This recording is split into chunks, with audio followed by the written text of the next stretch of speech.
Yo! Première capsule sur les instruments d'optique. On commence tout de suite avec une application toute simple, la projection d'image. Notre objectif, c'est de projeter une image sur un écran. On veut donc que cette image, elle soit nette, agrandie et lumineuse.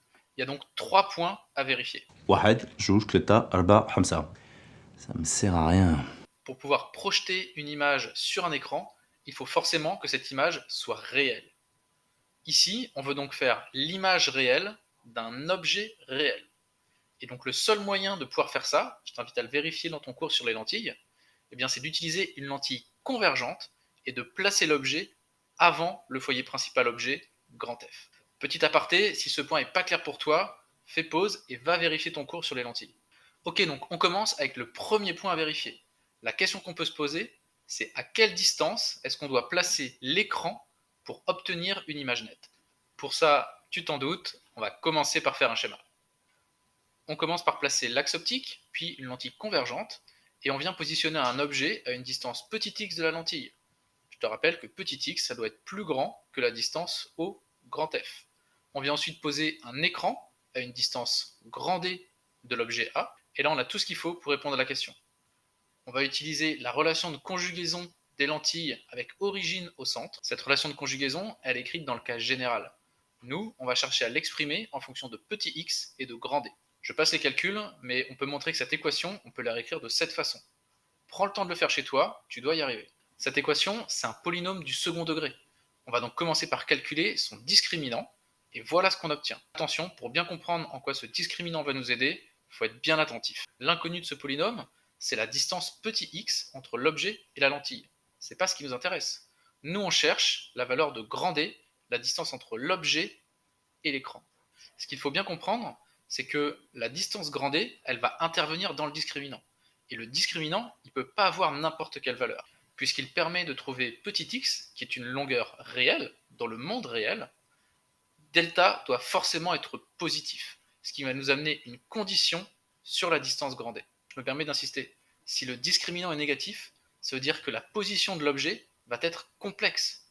Et une position imaginaire, c'est impossible à réaliser expérimentalement. Why isn't it possible? It's just not. Why not, you stupid bastard? Puisque ce discriminant doit être positif, alors D-4F, ça doit aussi être positif. Et ça nous donne une relation entre la distance focale et la distance entre l'objet et l'écran. Deux cas possibles.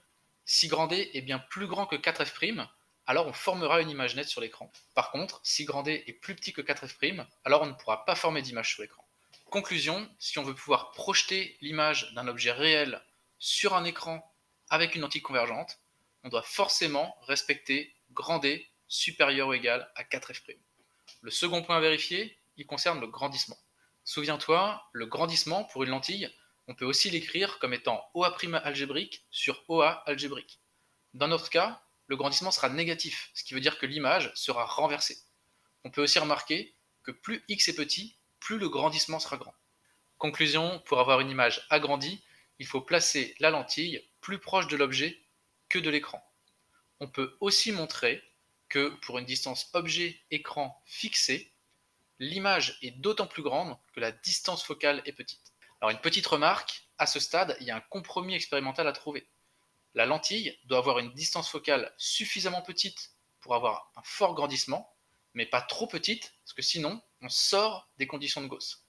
Et enfin, le troisième et dernier point à vérifier, on veut une image bien lumineuse. Pour ça, il faut éclairer l'objet de manière optimale, ce qui veut dire s'arranger pour que la lumière issue de la source lumineuse qui va éclairer l'objet converge sur la lentille.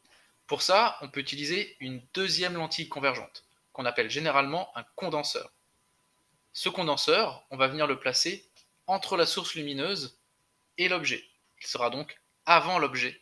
Au final, si on veut projeter une image sur un écran, en fabriquant par exemple un rétroprojecteur, voilà le type de schéma qu'il va falloir respecter. Tu peux voir que la lumière qui part de la source, elle passe par le condenseur, qui permet d'optimiser la luminosité, puis elle arrive sur l'objet avant de rencontrer le diaphragme. Le diaphragme, il va permettre de nous assurer de garder les rayons qui sont paraxiaux et donc d'être dans l'approximation de Gauss. Ensuite, on trouve la lentille convergente et enfin l'écran. Et voilà, maintenant tu connais toute la théorie pour fabriquer un rétroprojecteur. Bisous. I'm taking high right now, 'cause I know that you want me. From the air